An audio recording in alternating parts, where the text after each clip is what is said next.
Bonjour tout le monde, ici Simon de Balado Ludique. Oui, donc je suis un gars de podcast, mais bon, je participe à cette vidéo.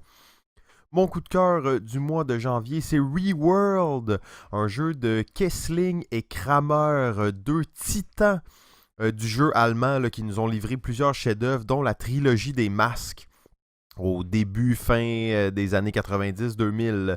ReWorld, c'est sorti en 2017 et je voudrais que c'est passé pas mal sous le radar, là. Est-ce que c'est à cause qu'il y a un visuel un peu vieillot ou à cause qu'il n'est pas passé par Kickstarter?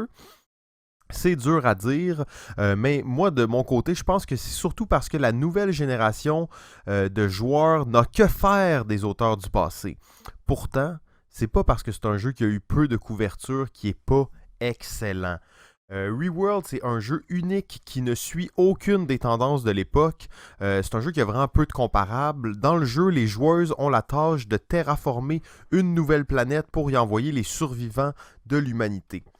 Ce jeu est séparé en deux chapitres.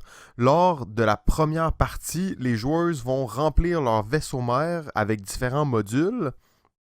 Dans ce jeu-là, on s'empare de ces vaisseaux-là avec une mécanique de cartes qui est vraiment différente.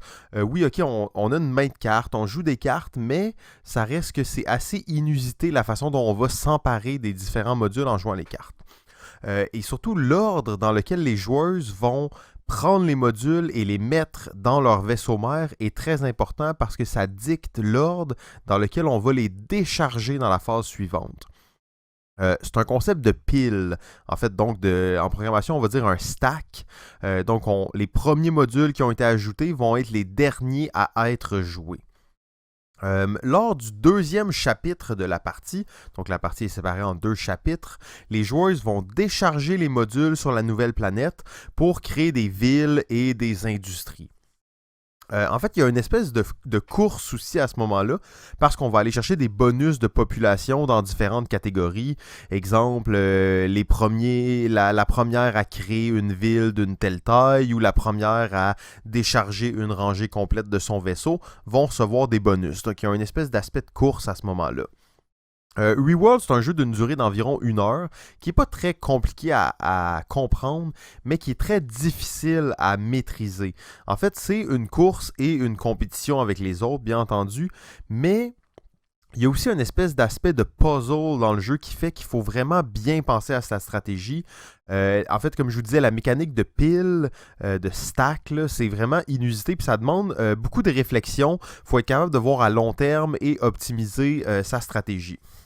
En fait, c'est un jeu qui offre beaucoup de rejouabilité et c'est le genre de jeu, en fait, que quand on a fini une partie, on est comme « Ah, là, j'ai compris ».